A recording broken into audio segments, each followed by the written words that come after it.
Welcome back to the Hoops Temple podcast. Y'all know me, Nathan Schwartz. Joining me in Sacramento, Aaron Schroeder. How you doing, buddy? Fantastic. Good afternoon, man. Good to be here. What's going on? We've had quite a week. We've had two 70-point games, two 60-point losses. Whose game you want to start with? Where do you want to begin? Or do you want to begin with what was possibly the game of the year? Apparently, the Lakers Warriors. That can't be the game of the year, can it? It was incredible. I honestly, I do want to start with the 70-point games. I don't want to deep dive into the games themselves. They scored 70 points. No one could guard them. No one could touch them. They hit everything they took. It was insane. I want to have the conversation with you specifically because this is something that I'm sure it interests you. I don't know if you saw the video I had made, but kind of discussing the parallels between the 90s and 2000s into this 2010s, 2020s explosion of offense and how that compares to basically every single rule that was made in the 20s, 30s, 40s into the 50s.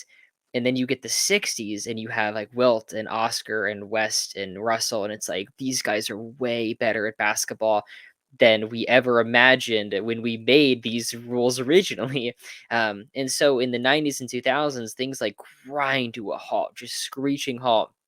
They get out of hand checking, they allow zone defense, try to get like the game sped up a little bit, and now like with individual creation at an all time high, we're seeing like the product of that.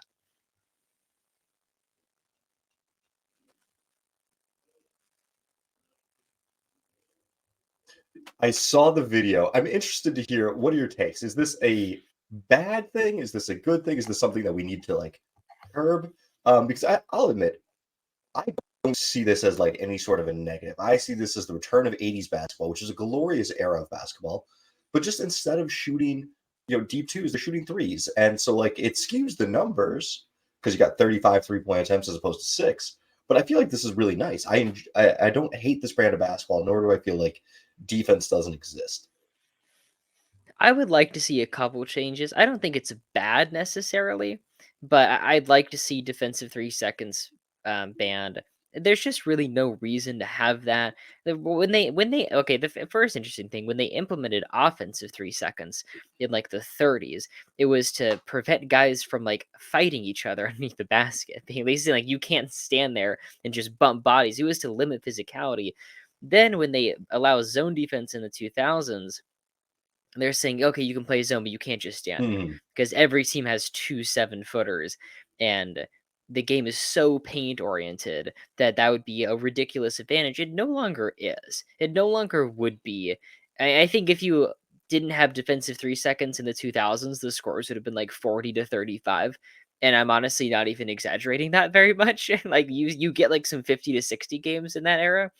Um, and now teams are so desperate to like so pulled thin to guard the perimeter that it's honestly unfair that you're limiting how they defend the rim.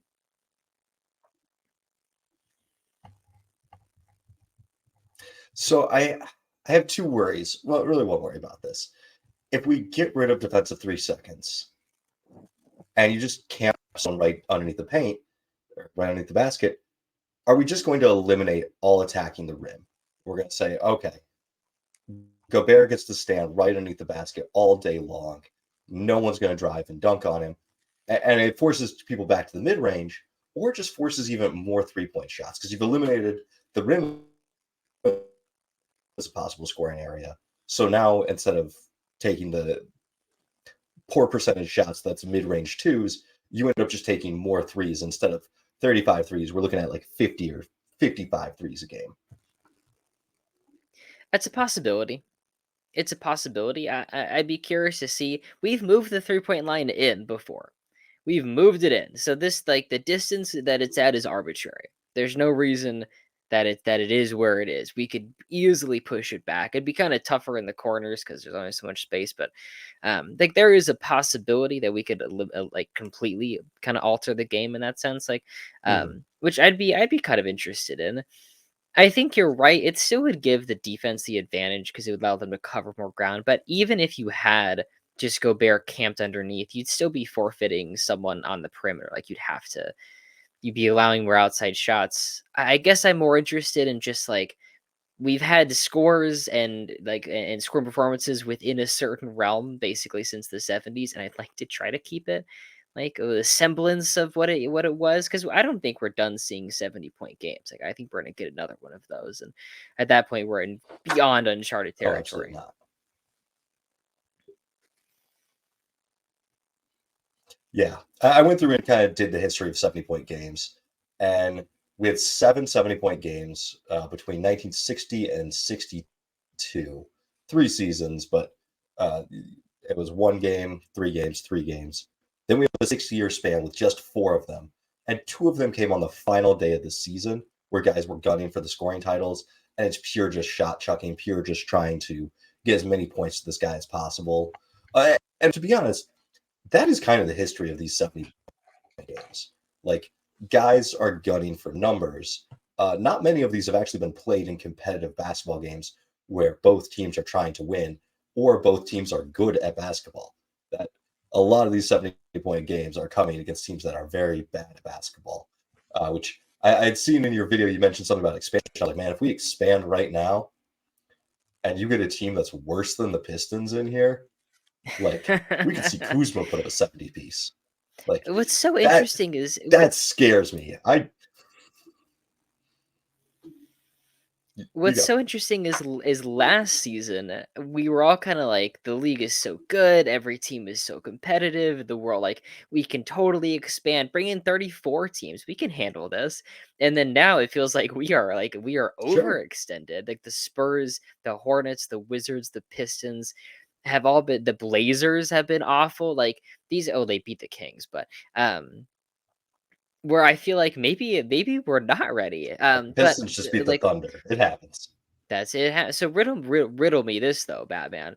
Um, if you in my video I mentioned if you do expansion and you pull the talent pool thinner, those individual offensive creators will be harder to find.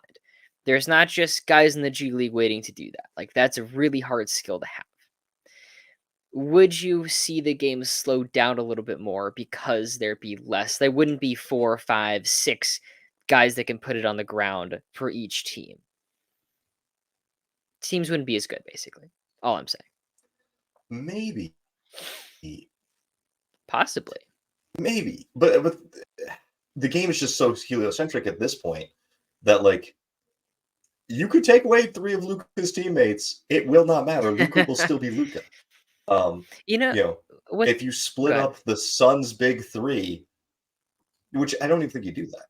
It's I think the game has gotten so individualized where one player, and it's always been like that. One player has always made a huge difference. Um, but I'm trying to think like the 80s, we didn't see much of this. And I think it is due to kind of how compact the league was. Like you didn't have one single guy going out and scoring a crap ton of points. Even like the high scores of those days, Bernard King, Dominique Wilkins, whatnot, were eventually capped Alex English. by like giving the ball to teammates. And yeah, Alex English, like, and they were playing in a similar pace. But in today's game, with just how heliocentric it is and how high certain guys' usage, how much the ball will just always find them. I posted about Luka's game last night, and I said he looked tired.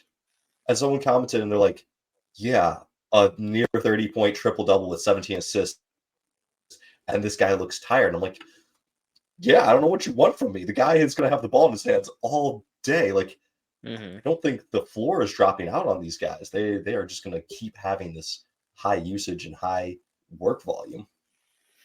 It is so interesting because we see all these crazy high scoring performances, and yet it's from guys who I have serious issues about come playoff time.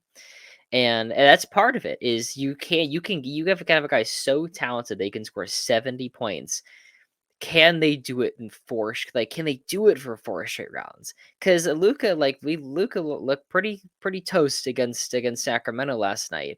Like the numbers are there, but you could tell it was just a different feel. Like let's say he gets 70 one night, but does that guarantee he loses the next game just because he exerted so much effort? maybe there's a balance to it, a balance to playing with your teammates. Good. Yeah.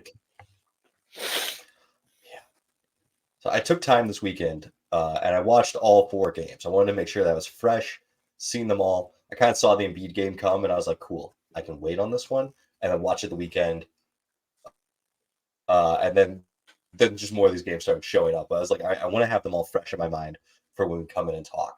Do you have a ranking of the 4 games, the 270s and the 260-point games? I think Embiid, I don't have a ranking in my head, but I do think Embiid's was the best one. I think Cat ended up shooting his team out of the game. The Luka one was Really? probably the worst defense I've ever seen in my life. The Hawks weren't even really looking at him. But the Embiid one, like he just took control. Like I just thought that one, watching that one, I thought it was awesome. Where it's like, damn, like they can't look at this guy. But for the Hawks one, I don't know. It felt like it was like hydrogen bomb versus coughing baby. It's like this guy's well, the Spurs are a terrible team. Like the Hawks seemed to almost be in on it. Like they were like, no, I want Luka to score 70. Like their perimeter defense was so maybe it's just Luka. The way Luka kind of moves around the court is almost effortless and it's like much slower. Mm-hmm. Kind of methodical and like he'll get his defender on his back at like half court and just kind of walk him all the way down to the free throw line. What are your rankings? That's the thing. I It think was I did not a like the good game Embiid for my one. Jalen Johnson is going to be great stock. He's still a good season though. I Still I a would good go season. Luka He had some Betts. nice I moments. Really? yeah, yeah. I'm gonna give it a second because I think our lag we're talking over each other right here. But um, so the Luka one for me, there was just nothing they could do to stop him. They tried multiple different defenders. They had started with Jalen Johnson. They eventually ended up with DeJounte Murray. They had both Sadiq Bey. They didn't have Hunter on him. I don't think Hunter played. A Kongwu who got torched. Like no matter who they put on him, it was just Luka all the way. And I felt like they need the Luka points. I watched the Embiid game earlier today, and he didn't need to come back in. They were up like 12-14. The only time that the Spurs actually got close to coming back in that fourth quarter was once Embiid came back in and they were just trying to force feed Embiid. Like it was almost the Karl Anthony Towns situation again, the guy just shooting his way out. So I go Luka, Embiid. The Devin Booker first quarter just explosion. It's Very like nice. 6-2, and Nemhard drives into him and bumps him, and he gets this look, and he's just like, "I'm gonna fucking kill Nemhard," and then just proceeds to drop 29 points like immediately after that in the first, and I was like, "Okay, that was really impressive." Um, and then the Karl Anthony Towns game, I I didn't hate the Karl Anthony Towns game. I actually It kind was of the end. I'm It was the anti what end. Chris Finch did. That's Yes, an interesting Cat was piece. Was like that the gunning for his best game? buckets. Well, it was. I think it was Was the it the close. best No, game you've the ever seen? Pacers game was the closest game. Yeah. Um, Yeah. yeah, but with Cat, I felt like Cat was starting to gun for his stuff at the end of the first half, and the teammates were loving it. The teammates were cheering. The teammates were all for it. And then Finch rips him a new asshole during halftime, and like doesn't play him a lot during the third quarter. And it's like we're gonna get back to playing our team ball. I'm like, dude, it's a long season. One of your guys is doing something historic, and you're up by 10. You start benching him, and now the Hornets come on a run, come back, take the lead, and end up winning the game. I'm anti Chris Finch in this. Like, just let your guy have the fun. You're doing well. It's only when you intervene that they fell apart. I saw a tweet that suggested that the Wolves are in their Mark Jackson era. Like they're looking for their Steve Kerr, trying to break free. Interesting idea. I do think what I was trying to say, and the lag is destroyed us.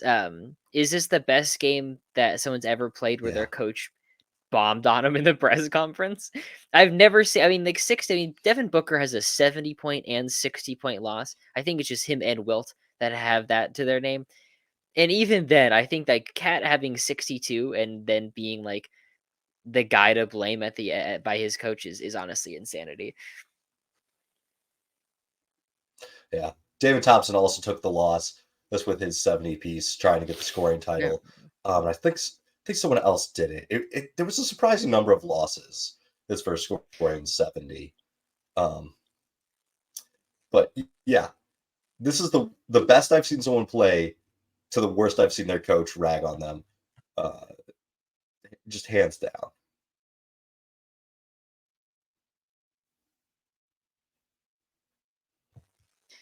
Do you want to transition into Embiid talk? League MVP? Or is he the biggest the biggest coward in the NBA? Did you see the stat about him in road games? That he's sitting all of these road games, Mm-hmm. and it's like played 3 road games, and it's not against good teams. Basically, it's the Pacers. It's and then everyone else was garbage. Like I don't know. I'm I've not been a big fan of the idea of the 65 game limit, just because I picture one year where someone has 62 and the guy who wins it has 67. I think that's an arbitrary like cutoff, but he's making a strong case for it. Just putting up insane numbers Mm-hmm. and then skipping out on a lot of games. And so I'm kind of a fan now. If he had sprained his knee or something and missed 20 games, and it's like, oh man, Embiid was so good. He just rests against good teams. That's what's going on. He's not hurt. He's not like injured. He's not sick. He just takes his days off against good teams. I have the numbers. Um, the combined winning percentage of the teams Embiid has played against this year. The teams he's played against have a 42% winning percentage, and the teams he's missed have a 59% winning percentage. Now, is part of that the fact that they play against Embiid or don't play against Embiid? Sure. There's a little bit to that. Um, he the teams on the road when Embiid misses that game, those teams are winning 63% of their games. He just simply doesn't play good teams on the road, and I think we are headed like beelining towards the funniest first round exit in NBA history. It's coming. Like you see, like the writing's on the wall. You know it's coming here.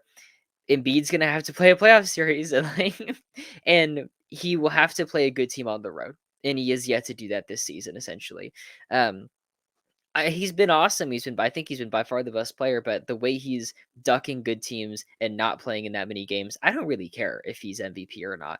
At this point, like if he only gets to 60 games, like I don't think I would have voted for him anyways. And that's maybe that's something that Mm-hmm. to consider. Like maybe it's not even the rule that changes my mind.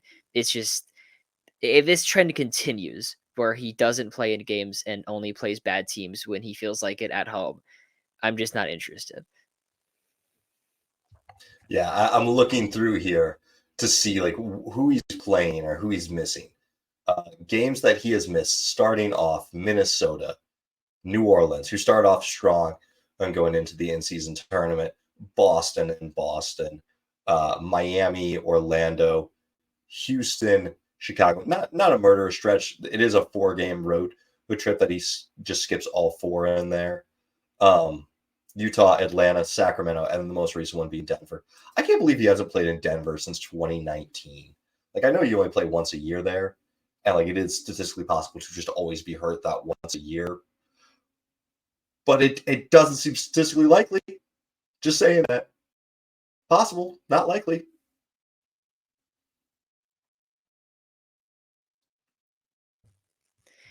If a team is if the Sixers are on the road and their opponent has an above 500 winning percentage, Embiid is 5 times more likely to miss that game.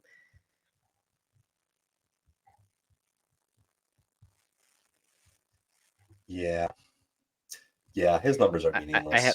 I saw someone.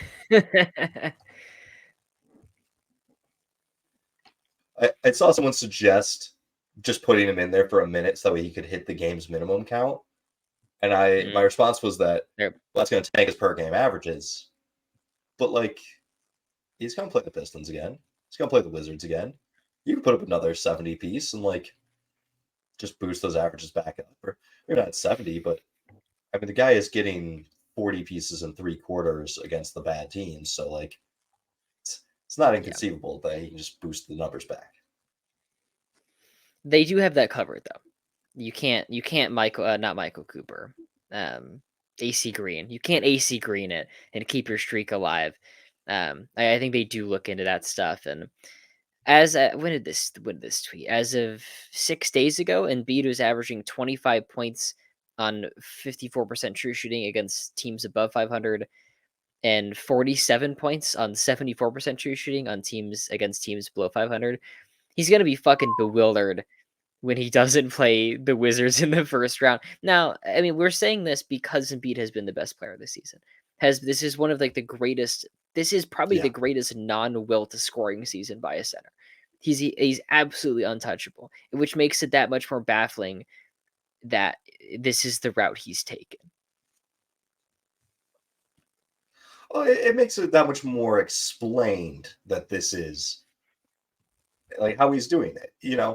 Well, if you just looked at it like, man, he's playing everyone, he's putting up this insane numbers. Where did this come from? How have we been so wrong? Like that's what we'd have to think. But when you're looking like, oh, he's dodging good teams and he's beating up on the bad teams, you're like, oh, that explains a little bit of how he's doing this. And maybe that will end up working. Right now, if they were to make the playoffs started today, they're playing Indiana.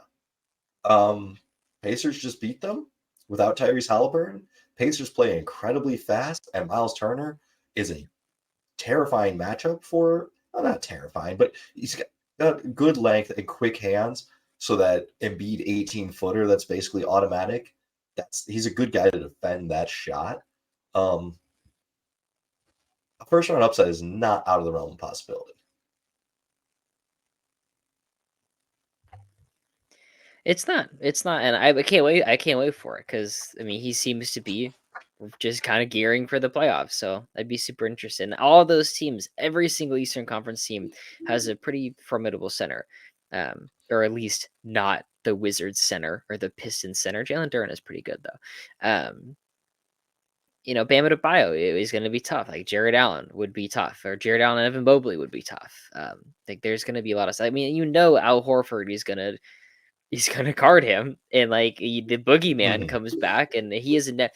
Horford is just the thing with Horford is he's so goddamn strong. He's so he's relentless, and he's really smart, and he's so strong. And he just kind of gets him beat off his spots. It's a little bit like playing your dad when you're like in high school and you're like, I am the peak athletic, just specimen. My dad has a beer gut, and then you go in and get into the post, and your dad just works you, and you're like, fuck, where does he have this? And it's like, yeah, under that gut, he's got the strength. And that is Horford, just this old man's strength that comes out of nowhere that you didn't see coming. And so, yeah. Well, aside from a 70-point and 60-point scoring burst, Embiid dodging games, we did have one other interesting piece of news, which was we had the NBA All-Star starters announced.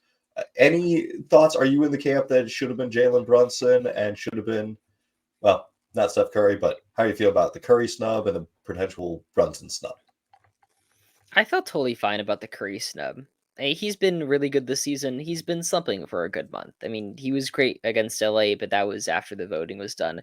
SGA has been the best guard in the league, in my opinion, this season. He has been phenomenal defensively, while also contributing 30 points a night. It's fine. Like I honestly, I don't mind at all. Congrats SGA. The Brunson thing, I do think it should have been him. I would have never seen Lillard starting. I mean, Yeah. how many times have you fired your how many I will formulate this thought. Teams that fire their coach and then have two all-star starters, first time ever. Has to be, right?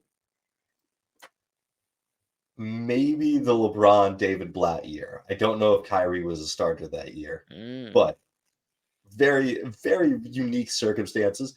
And maybe that's the case. Hey, there's this good. This despite having needed to fire their coach. Which some of the damage control has just been hilarious. Like Giannis being like, I didn't know he was going to get fired. I, He's wish at him my well. He's a wedding. great guy. Just, just like guys, it's okay. It's okay. It didn't work out. Griff will probably be fine. I feel like Griff is going to get another job in the NBA because you don't have that good of a record and completely wash out. Like he'll be an assistant somewhere for another couple of years, and then he'll pop back up. Maybe the Pistons will still be in the rebuild and need a rebuilding coach. Um, I'm kind of there with Doc Rivers though. Now, I don't love it. Obviously, I don't know if anybody loves it, but if you had to pick a coach to pick this up halfway through the season and still angle towards title contention, and you had mentioned in previous text exchanges that Doc Rivers just lets the superstars do whatever. That's exactly what mhm. Giannis and Dame, they wanted to basically make their own schemes. Griffin wasn't into it, and now they're gonna have that opportunity. I actually think they're gonna do totally fine, and I think they'll probably finish as the 1 seed in the Eastern Conference. I had them winning 65 games this season. I thought they would just Shaq and Kobe and I destroy the mean, league. Maybe that was a little high, but if I had to pick someone to come out of the Eastern Conference, honestly, hand on my heart, it's probably them. yeah. I had texted that about Doc that his best attributes is letting the players play, not riding the guys too hard. And the Bucks have a very old team. I mean, like Lopez is old, Bobby Portis is old, Chris Middleton is younger than them, but feels older than them because of all of the injuries. And like having a guy that's going to relax the pace and just say, all right, we're not going to practice as much. We're going to have simplified schemes and let our stars do their things. It feels like a very good thing. I'm also just interested to see what he can do defensively with Giannis. Like, can he expand Giannis's his defensive repertoire and build the defense a little bit differently? I don't know that Lopez is going to be the guy finishing out fourth quarters.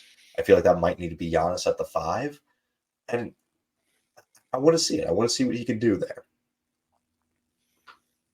Bobby Portis is the oldest 28-year-old of all time. Is he's Bobby Portis seriously only 28? he's only 28. He's only 28. He was Oh my drafted god! in 2015. It feels like it though, right? It feels like it's year 4 in Milwaukee for him. I think you're right in that Dame Pat is Connaughton's older. 30. What? You, I pulled up the roster because I did not believe you. I did not trust that you were telling me real information and that he is only 28. I was skeptical. And I saw that Pat Connaughton is 20 or is 31. Knew Jay Crowder was old, but Really? man, Pat Connaughton's I blame the 31 years old? cocaine. It's gotta be, right? I'm It's just gotta be. saying. Yeah, the Bobby Portis I eyes think has to be yeah. something. He does seem like he's like Taj Gibson power forward, like he's in like that class. With Dame though, Dame's an older guard. Lopez is ancient at the center position. So yeah, and then the team is older. And I mean, Giannis isn't exactly spry. Well, how old is Giannis? Is he 29? Is he 30 yet? He's 29. 29. Okay, Yeah. just Yeah. played for a long time. 2013 draft class. I think this is 11, year 11, right? Or year 10. Yeah. I mean, Campaign is 29. That makes me feel old. I feel like Campaign should be 24. Is he still on the roster? Just he is, I don't buy it. sadly. I don't believe you. No, it's right. Yeah, no, he hit the three against Sacramento. Harrison Barnes airballed a technical foul three. Harrison Barnes airballed a technical foul free throw yesterday. Just toss that out there. Late in the fourth quarter. You can't go a full pod without getting some Harrison Barnes. This is completely He's unrelated. averaging Just like 30 points and a fuck game. Harrison Barnes. He's averaging 30 a game in the last 3 games. 30, 39, 20. He's been absolutely on fire. It's so interesting because the Kings are actually one of the are totally fine with their clutch free throw shooting because they're technically not clutch free throws because we're up by so much, but they are. but they are clutch free throws. And the math doesn't understand that. The math doesn't get that. That if it's like we're up 10 with 2 minutes left, if we miss this, technically our win percentage goes from like 99 to 98. No, it goes from 99 to 2. It is we're gonna lose this game now. So just I need a new math equation for clutch free throws because they're not factoring in the fact that we're collapsing, the collapse factor. I do think clutch stats need to be expanded a bit because I think right now it's like 5 points in the final 5 minutes, and like just with the volume of 3 point shooting, a 5 point lead is definitely clutch, but like a 10 point lead is not entirely safe. Like Not at all. I think there needs to be some other Apparently metrics of like, 22 hey, points both and teams safe have, even. yeah. I feel like there needs to be some other metrics of like, hey, there are 8 starters on the court. This is clutch. I don't care what the point differential is. If 8 starters are on the court, they're acting like this matters. There's between That's the two good. I teams. like that. Or they're the Pistons, and just that's what you got to do. But the Pistons have 5 wins. How are we feeling about them getting 10 wins? Are you Is it starting to get a 5? little nervous? I thought they got Might be 6. 6 after that. Yeah, I think it's Mm. 6. Yeah, because they just beat OKC, and it hasn't updated it yet on Basketball Reference. So 6 wins. I thought they'd never like beat a good team. The Thunder are one of the best teams in the league, and they were healthy. They were totally healthy, and they just lost to Yeah. them. Without Cade Cunningham, I mean, it's a new era. They traded for Mike Muscala and Danilo Gallinari. That added so much spacing. If they had those guys, that streak never happens. They probably have like 15 wins right now. Like that's how important that spacing has been. Just opens their offense so much, and Bogdanovich missed a good part of that streak. I think they're statistically eliminated from me having to eat a ticket because I think I said 30 wins, and I don't think the math is possible on that one. It is still possible. Is Not it? likely. Yeah, They're 46. Okay. 40 or they're 6-40. So that does But they leave a very slim margin. They'd have to go like well, 24-6. okay. I feel okay. I feel all right about my chances. Another one, a little spicier, a little more interesting, is I also said I would eat a ticket. One was the Pistons for 30 wins, but the other one was Houston at 35 wins. They're at Mm. 21 wins right now, 21 and 24. I don't think anyone remembers that I said that, so I'm probably not going to do that. If you can find the video that I said it on, then I'll do it because I don't know where that one went. You It just wasn't said my it again video. on this video. It's right Yeah, here. but no one can find it. It was someone else's video and I commented it. And so they'll never find it. Oh. It's gone forever. But I did Uh, say that. So well, speaking of the number 11 team in the West, let's talk about the number 12 team in the West and the game that they just played against the Lakers last night. Double overtime, classic. Golden State Warriors, Lakers, LeBron, Curry going head to head. And I just want to say, because I am an old man, I went to sleep before the game happened, or not started, but before it finished. I woke up to a lot of people declaring this the game of the year. It's the meme of the guy shaking the champagne bottle and drinking it, flipping everyone off, and then it zooms out and he's on third place. Like that's what we're talking about here. It was an amazing, amazing game. I loved watching it. Some of the shots that Clay was hitting, it looked like he was back. I forget if it was to go to overtime or the first to overtime that Curry sets a screen for Clay, who flares out to the left corner. Green gets it, flips it over. I was like, this is Pete Golden State back in action. And then you like zoom out, and you look, and you're like, this is a team at 500 playing a team that's a couple games below 500, and it's just so wild to look at. Man, it was special though. It was special, and you're right. It didn't have the Yeah, contending team status of like a double overtime thriller, but it's LeBron, it's Steph. LeBron had 30, 20, and 10 or something. Let me double check the stats. He had 36 points. I was right. 36 points, 20 rebounds, and 12 assists. He played 48 minutes. He's 39 years old. Steph had 46. And Steph hit a would-be game winner. He gets the screen. Draymond.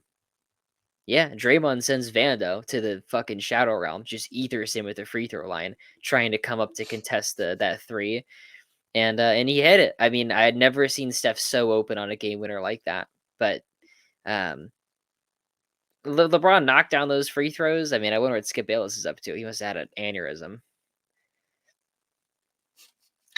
Probably. It was a very fun game to watch, and it did look like both teams kind of figured out things that worked for them. The Wiggins, Kuminga, Green lineup, that front court, um, so much offensive rebounding in punch. Like I don't know how many shots they missed in that first quarter, but like it seemed like Kuminga was always there to crash the boards, get the second chance opportunity. I really liked how those three guys interplayed. And yeah, none of them could guard Davis when Davis got the ball in the post, like one on one. But it seemed like a second one of them was always there, just ready to pounce or ready to help. And if I just watched that game and didn't know anything else, I would assume that both teams were contenders. They play up to it when they play each other. I also thought Anthony Davis looked really good offensively, like knocking down big jump shots towards the end. When in Mhm. a season where Davis has been close to his worst with the mid range jump shooting, like that touch seemed to just disappear. So that was really interesting to see. I mean, the Warriors not so much. Like I'm simply not scared of them in the slightest. But the Lakers loom as this like when they get in the playoffs because they're gonna win the play-in game. LeBron has plot armor. I mean, there's no way they're losing those games. It's gonna be a really hard playoff series, and like if I had to bet on it, I'd say they still make it to the second round, even though they're 500, even though the West is brutal. Um, you're gonna have to beat LeBron James and Anthony Davis Okay, in a playoff series. I'm sorry, Minnesota's a paper tiger. It just like that is the Mm. the easiest way to punch a ticket to the second round. Like Ooh, a little 1-8 upset. I mean, listen, Minnesota got the one seed. That's a win for the franchise. Like just be happy. You've at least figured out the regular season. But like I'm not scared of Karl Anthony Towns' decision making in the fourth quarter. I am not scared of the rest of the defensive presence on this team. Like Finch Finch was snapping at Towns, trying to make an example of him. The rest of that team wasn't playing defense either. Like you need five guys to play defense, and it wasn't happening. I know they're like one of the best defensive teams, either the best or like they're, I don't know. It varies day to day as to who's the best, but I'm just not scared of them. I don't think they have enough offensive creation without Towns, and I don't think their defense is that good unless Mike Conley's really playing and locked in. If you got Conley, McDaniels, and Gobert, it's a good defense, but It's a great defense.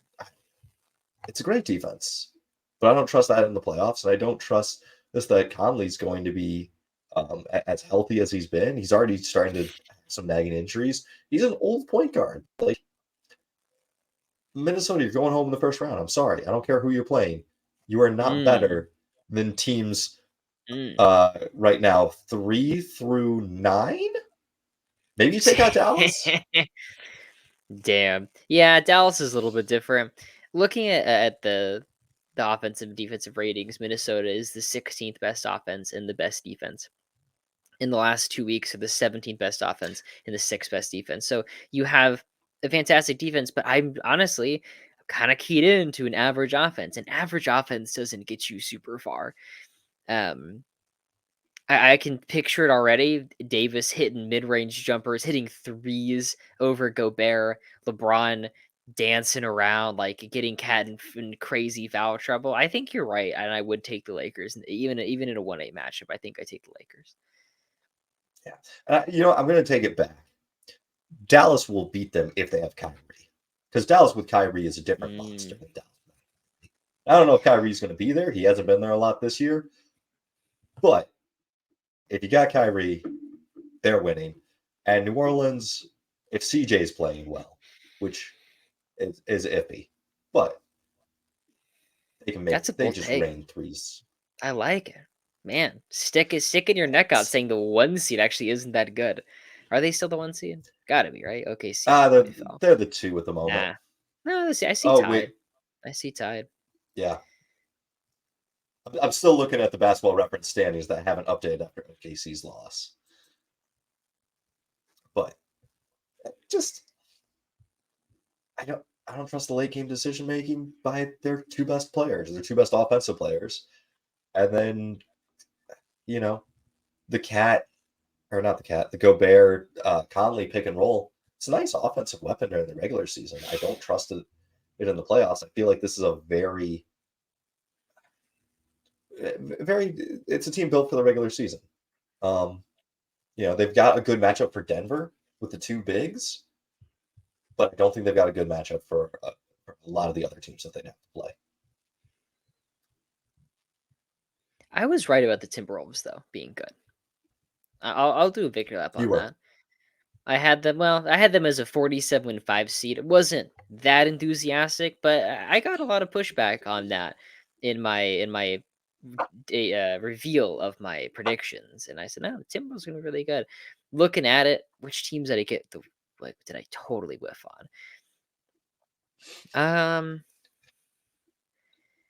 I'm gonna be about 20 losses off on the Spurs. Had them at 34 wins. The Jazz I had at 22 wins. Just not right. That's just not right. Warriors at I still think 49 there's a wins. chance Jazz blow it up. Like, Possible. I mean, they keep At kind of dancing 22 around it, wins, and right they're now already too close to that. they're at 24 wins, but the trade deadline is the 8th. We're recording this on January 28th, so like they've got another week and a half before a potential blow up. And this is kind of what they did last year: is they were around 500 heading to the deadline. They then traded it away most of their good players, not most of their good players, but enough of their good players that it tanks the rest of their season. So we could be having something similar happen. I totally can see that. I think Olynyk and Clarkson will be gone, and they'll kind of and that's great value. There's really no reason to be 500. I nailed the Raptors at 33 wins, and the Nets at 35 wins. Yeah. Yeah. I thought the Raptors were going to be What were you potentially thinking? What better. were you thinking? I was thinking that they wouldn't blow it up, that they would try They to, were bad to do without more of a that. retool trade. Well, I was expecting a trade. I was just thinking that they were going to go more all in for someone, more of a like, all right, we didn't get Dame, let's try to get whoever is the next available guy. Maybe we make a play for Tyler Hero with picks to No, that's kind of what I was expecting, was that they were going to try something more this like is that. this is gaslighting. You're lying to me. You sat here and said the Raptors are going to be one of the best defensive teams in the league because Dennis Schroeder is a good defensive player, and they actually don't need to score any points. And I was like, no, I they don't think I really are said going to Dennis have Schroeder was going to be a. good. No, yes, you did. That doesn't Go sound like back me. and I listen don't feel like to I it. would say Schroeder's good. Go back I and listen would say to he it. wasn't that bad. I did make the case for addition by subtraction of getting Hmm. rid of uh, Fred Van Vliet and moving his shot distribution around to some of the other guys who are going to be a little bit higher percentage. Um, Yeah, and Schroeder as a budget replacement option was going to be a fine thing, and that has blown up in my face. I'll own that one. thank you. You got Jalen Johnson right. Whiffed on the Raptors. All right, let's get Jalen Johnson to the Raptors. Then it evens out, right? Yeah. Well, I Are wanted you to ready for ask you the? because we. Go ahead. Oh no. What do you got? I was gonna say, are you ready for the Dejounte Murray Lakers stint? I don't hate it. Um, I don't know what we would give up that would bring him back. D'Lo has been surprisingly important to us of late. Like his play has been really crucial. I would love it if we could get Murray without giving up either him or Reeves. I don't know that that is either salary cap possible or just logistically possible. It'd probably have to be Max Christie, the pick, and maybe other draft capital, more seconds or something. And even then, I don't know that I'd want to do that if I'm Atlanta. I don't know if I want to do it if I'm Atlanta for anything the Lakers really have. Like it doesn't. It feels like there has to be something better out there. Jack had to convince me that DeJounte Murray was good. Because originally I wasn't really interested in the DeJounte for Reeves swap. I really wasn't interested. And since then, DeJounte has been playing better. I think he heard me question his ability to play in big moments, hit a couple game winners. Um, it's really, I mean, the Kings won pretty considerably, but he took it to us. Like he had a really great game. Mm-hmm. Without Trey Young and whatnot. So I could see that value, but you had a question for me. What was it?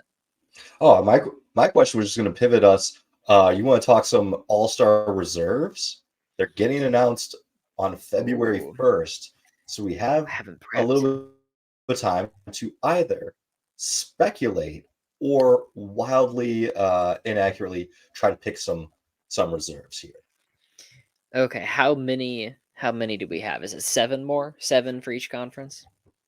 Seven more for each conference, and they do have to follow the three front court, two back court, two wild cards, which I think just makes this very complicated because the West, you are using all of those wild cards for guards, Mm. and the front court just gets very, very scrunched up. So let's start in the West. It was LeBron, SGA. Help me out. So front court in the West, we've got LeBron, Durant, and Jokic. The back court Mm. is Luka and SGA. Okay. Can we add in the Kawhi Leonard? I think Kawhi is a lock.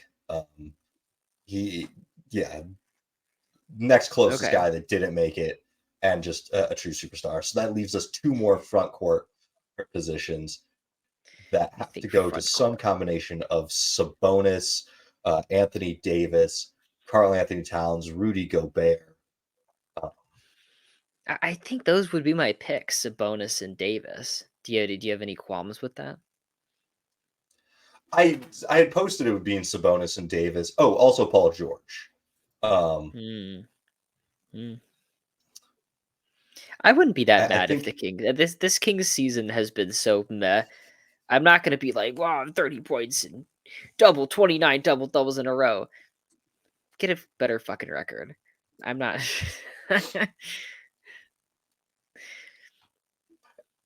any thoughts about Gobert? It's spicy. It's spicy. Anchoring the best defense. I just can't. Yeah, No one likes Gobert. No one likes. None of the players respect him. I don't think the coaches care that much. And also, it's like now you have to play Rudy Gobert on the All Star game, which is just like a really painful like 4 or 5 minutes where he's like playing defense and stuff, and it's like I don't know what to do with this guy. yeah. I think what I ended up doing when I posted my reserve selections to TikTok is I did go Kawhi, Paul George, and then Anthony Davis for the three locked in front court spots. And that just kind of felt right to Okay, me. I was like, Davis, it feels weird getting two Lakers in here. Davis has just I been don't more think that's impactful weird. this season. His defense, his two-way play. Just thinking the old ways, the Lakers are the ninth seed. Like having Yeah, having two guys from the rest of their a team is team not awful. That's slotted the into the secret. playoffs. Yeah, I mean that it's just true, but feels weird. No, sure. That I was think with Fox, I'd like to see him, but also like one or the other, like Fox or Sabonis. Two Kings is too much. We're not that good. okay. All right, well, let's save that for the wild card then. Our backcourt Okay. remaining selections, we've got the options of Jamal Murray, Anthony Edwards, Booker. just running down the list of teams, Devin Booker, Fox, and Steph Curry. Steph and Booker. Tell me, what do I have? Yeah. Well, that's so if we lock those two in backcourt, which I think is the right choice, is just it is a little bit of an odd to the superstar play. I've seen some people try to make the case that Kyrie should be in there. I don't think he's Oh there with the number of games shit! he's missed. Fuck that, dude. He's been so impactful in the games he's Yeah. played. Nah, Like that's yeah. he's really good in the games he's played. All right, so we lock those guys in. Now we have the two wild cards. The wild cards can be just anybody. So we still have Anthony Edwards, who I think has to make it. You can't have the number 1, number 2 team without an all-star. Can we do Edwards and Fox? We could do Edwards and Fox. I don't hate that. But if we do Edwards and Fox, that means no Sabonis. That means the Pelicans don't get either Ingram or Zion. Lauri Markkanen is out to dry. Kyrie Irving's out to dry. Jamal Murray doesn't make the All-Star team after winning an NBA Finals. I know it's a different season, but it's tight. There's a lot of really good players in the West. And Jamal Murray's not that close. I don't know why you're acting like he's that close. He's clearly the worst of all the players you just listed. Murray is good, and he dominates good teams, but he has been incredibly inconsistent as a scorer this season. And missed a fair number of games. It feels weird. There's a lot of guys who kind of get the next year recognition. Like Tyson Chandler won Defensive Player of the Year, helped the Mavs win a title. Not an All-Star that year, but he gets it the next year. There's that kind of like retro, we want to give this guy some recognition. And it happens, it's a number of times. And I kind of wonder if Murray might get that from the coaches, but I don't think he should. But that's why I keep putting his name in there. There's also Chet, Wemby, J-Dub. There are a lot of guys in the West. I think we locked it in pretty well. Yeah, it's just it's tough. It's tough out here. I mean, I think Sabonis has been better than Şengün, unfortunately. Let's do the East. What do we have? East, we've got the 2 Bucks, Dame and Giannis. The rest of the front court, Tatum and Embiid already locked in. And then the other guard is Tyrese Halliburton. So our front court options, we have Porzingis, Jaylen Brown, Julius Randle, Pascal Siakam, Butler and Bam, Franz Wagner, or Paolo Banchero, DeMar DeRozan if you're interested. Man, this is way worse. Honestly, a lot harder. I kind of want Randall. Yeah. Oh, Randall. I kind of want Randall. Absolutely. Put Randall in. The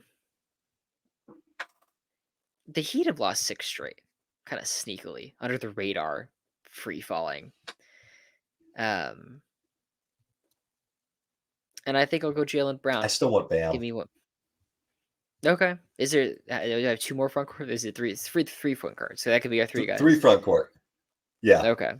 You went Jaylen Brown over Kristaps Porzingis. I've been back and forth on this. I think Porzingis has been better in the role that he's in, but it's a smaller one, essentially. That's fair. All right. Just pulling up their numbers here.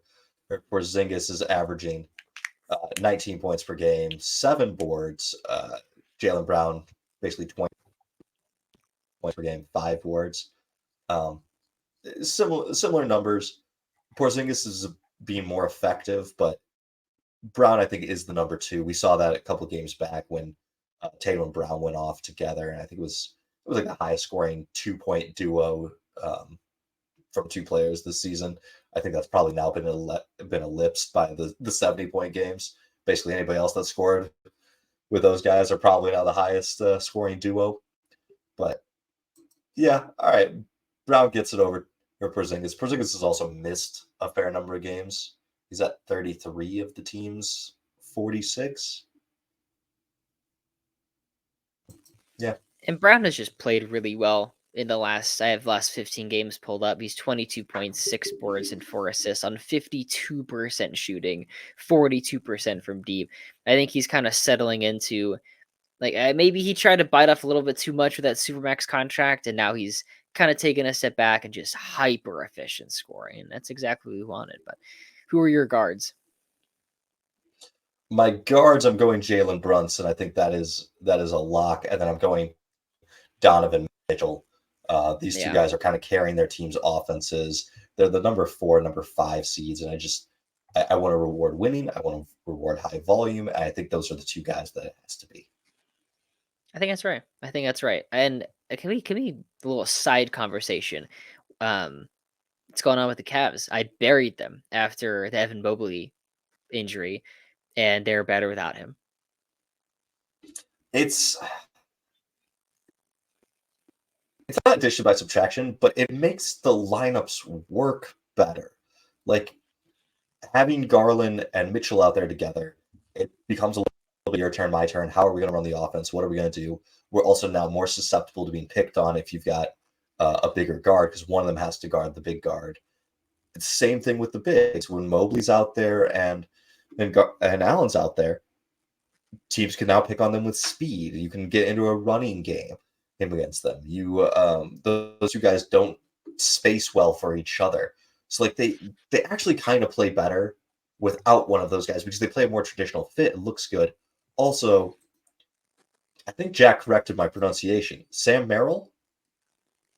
Yeah, Sam Merrill. Is it different? Is it Morel? Okay. No, it's Just Merrill. like the Pokemon. Merrill? Merrill. He has been on fire. Like, let me grab since December 8th. The man is hitting 44% of his threes, attempting 8 per game. I was listening to the Low Post, and they were saying that per 36 minutes, he has the third highest 3-point shooting rate per 36 minutes, behind MVP Steph Curry and MVP James Harden. Like the guy is just putting in shots. He was in the game for less than 3 seconds when he put up a 3 the other day. Just like gets subbed in, inbounds play, catch and shoot, boom. It's a little reminiscent of Buddy Hield. Just lived a chuck, but it's working. It's more of a statement on the Cavs roster construction than it is Mobley. And I think that we kind of both landed the same spot where it's just, they're running this like 2 center thing. Because I've seen Mobley play live. He's not slim. Like he's fucking huge. He's legitimately 7 feet tall and he's jacked. It's not like a Chet Home. Even Chet Holmgren like it handles the center position pretty well. It's a different like Thunder thing. But I think Mobley could play center just fine. But they have both of these players and they want to play them at the same time, and neither of them look at the rim outside of 15 feet, and that's been the offensive issue. Where I think we all kind of anticipated Mobley to be just much better offensively, to develop this like 15 and 20 foot range and start hitting some threes, and he just really hasn't. He's kind of out there. And the Cavs game I went to, it was a rough showing for the Cavs, I'll admit, but like Mobley was guarding Harrison Barnes. What a waste, right? Like what a waste of defensive talent. And like there's roaming stuff and off-ball stuff that he's probably involved in, but man, it just feels like couldn't try him on Sabonis. Like is that a Keegan thing? It's like no. And Harrison Barnes probably didn't take a shot the whole game. Is there a this is going to sound strange, but I think just with the timeline of where Donovan Mitchell is already at play-wise, I think it makes a little bit more sense if you're going to go all in on Mitchell and try to win a championship to trade Mobley as opposed to Allen. Is there a package big enough to like get Mobley, the deal has got to be insane. But Does it? Does could it you maybe though? get back some of your picks from Utah and Lauri Markkanen? No, fuck no. What? Okay. No, Mobley should be good to start. He wasn't that impactful this season, and at this point, you're not gonna get picks and a player that's just way better than him. I think a better package is gonna be. He's still It's just so gonna be a. young. It's he's still so young, and that's possible. But like, if you can't hit a 15-footer, you can't hit a 15-footer. It's not gonna. That's something that may just not change, and you have to think about that. Um, what year is this for him? Is this year 4? Year 3? Um, year three, year three. Year Yeah, 3? he's I don't. 22 I'm not. years old. He's 22, and we're expecting offenses to. I mean, that's like, I get it. He's gonna get better. It's not over, but you're not getting Lauri Markkanen back for him. Maybe as a rookie, you could have gotten Lauri Markkanen, but he's been basically just as good as he's always been this entire time, and that is concerning because he was a special rookie, but he's just an average junior. What about OKC? Could OKC put together a package for him that would interest Wow, Cleveland? you could play him in Chet. Oh yeah, the money might be a little interesting, but I mean, I imagine that's doable. Um, At some point, the Thunder can't have 6 max players on the team, though, so you do have to consider that. Like, they can't physically cannot field a team with this much talent. So that, like, it kinda has to be right in terms of contracts. Yeah. I mean, if he's not going to develop, you probably get him I don't know. You're still going to have to pay this guy a crap ton of money just to see if he Mhm. develops. But, you know, Case Wallace, a couple of picks, that that can get it done financially. Maybe one filler. I I Usman Dang. I had quite a bit to drink on Friday, and I texted Jack, "Do you think we could trade for Evan Mobley?" He's like, "I think we could." It was like Barnes and Herder and 4 first, basically, and I'm like, "Send it in." So I've been here. I've been thinking about it. It's not a bad idea. Like, does Cleveland want to compete? If yes, Mobley may have to be the sacrificial lamb. But I, I would advise them against it. If, like, I still have enough faith in him that I don't love the idea. I also don't have enough faith in Donovan Mitchell and Darius Garland as a combo to want to go all in. But that's besides the point. We still have 2 more Eastern Conference All Stars. If our Mm. reserves thus far are Jalen Brunson, Donovan Mitchell, Bam, Jalen Brown, and Julius Randle, we've got the 2 wild cards to try to purse between Kristaps Porzingis, uh, Pascal Siakam, Jared Allen, uh, Paolo Banchero, Kobe White, Jimmy Kobe Butler. White. I kind of like Siakam, and it sounds weird, but the fact that he has these numbers that he got on the Raptors, but now he's like changed teams, and I was like, ooh, way sexier, way more fun. If that trade had happened earlier, I could see the case. I think it's gonna be. I think it should be Kristaps. Um, the Celtics are just dominating teams. They have a point differential plus 9.6. I think like 5 of their losses have been completely preventable. Like they could easily be 40-6 or something. Um, I'll take Kristaps. Mm-hmm. Who's the And I last wild should card also for you? say Trey Young. Any interest in Trey Young? No, nah, fuck that. I don't care. I don't care. I'm not gonna sympathize for him. That, that's kind of where I'm at right now. Which, like, it's a similar case for him and Pascal of like good numbers on bad teams. And I'm a little bit just more sympathetic to Pascal because I feel like in addition to the good numbers, you have sometimes good defense, not consistently enough. I don't think I want to put either of them on this team. I don't hate Kristaps Porzingis. I wasn't quite there yet, but I think I go Paolo for our last Okay. reserve. I think I'd Yeah, prefer Kobe they've White. come back Kobe down to White. earth, but really, Kobe's been unbelievable, and the Bulls have been a disaster, but he has been so special that they've been winning again. Like the Bulls started and were like, this is the worst team in the NBA. Like they had a players meeting after game one, and it was just a mess. And like he was been the difference. He's been the difference. He's the reason why they're 21-25 and going to be buyers at the deadline. I know you're not ready for that, but the Bulls are going to be buyers at the deadline because they want to get better. I mean, the Bulls have said they're buyers for the last, uh, I don't know, 5 years. The problem is that they don't have assets to buy with. Um, have you ever watched Arrested Development? A little bit, yeah.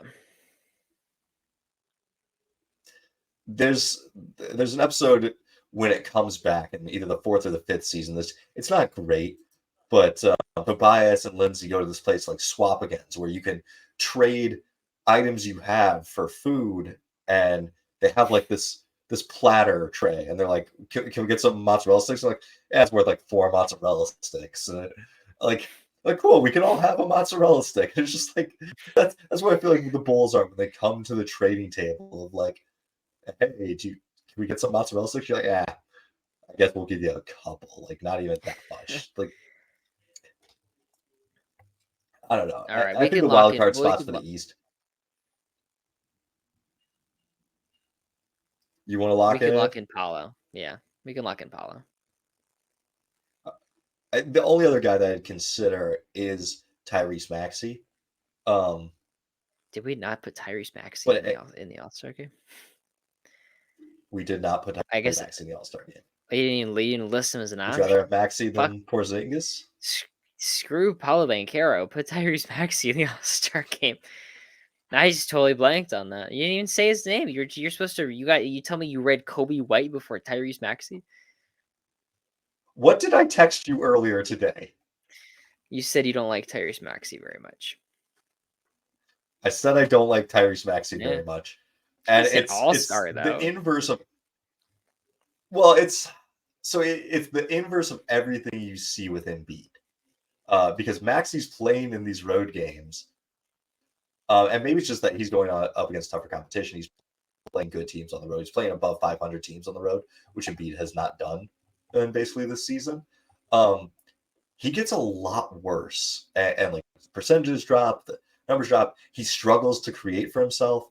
Like I'd consider him over Porzingis if we're just reward winning and being really good. But I feel like Paolo being the guy helping Orlando get to where they're trying to go. Like Paolo is the leading force on a 500 team versus being the secondary guy and not doing that well when you're the only guy on a good team. So I just kind of where I'm at.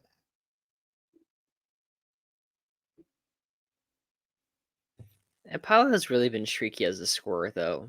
In the last 21 games, I tried to Yes. grab a good sample size. He's 25.7 boards, 5 assists. You're like, this is awesome. But he's shooting 42% from the field, 32% from three, 72% from the line. He has the body of LeBron James. Like he has moments where it's like, God, he's huge and can get a shot over anyone. But man, just the efficiency has been tough at times. Like he has a 2 for 12 game, the 6 to 21, and 8 of 21, 8 of 22, 5 of 12, 8 of 20, 6 to 17. We could, yeah, yeah. I mean, if we look back over Halbert or not Halbert, Maxi's last 21 games, games here, we got 24 points, 6.5 assists, but 42, 34, 83 shooting splits. And similar Okay. things, we got 2 for 13 game against Detroit of all people or all places. We've got 6 for 17 games. And we've got an 8 for 22, 4 for 20. Like, and a lot of those really bad games come when Embiid's not there, and you need him to elevate, and it's just not doing it. That's my only knock on him. I think he's It's a taken a hot huge take. step forward this year, but People like him. I don't. I think that is a pretty spicy take on the pushback on Maxey because he's like the fan favorite. He replaced James Harden, the worst basketball player of all time. Sure. How much cooler can you get? All You right. could beat teams without Embiid. Cooler. I don't know. Like play Maybe. good without Embiid. Maybe. But all right, my wild. It's okay. We can have slightly different wild cards. My wild cards will be the Paulo and Maxey, and it sounds like you're going to go Porzingis and Maxey. Yeah. Sorry, Trey. No All-Star.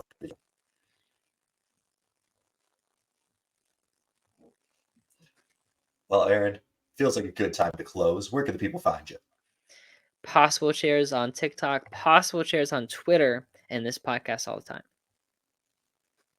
You can find me, Nate_Hoops on TikTok. You'd also email us all, hoopstemple@gmail.com. We would love to hear from you guys.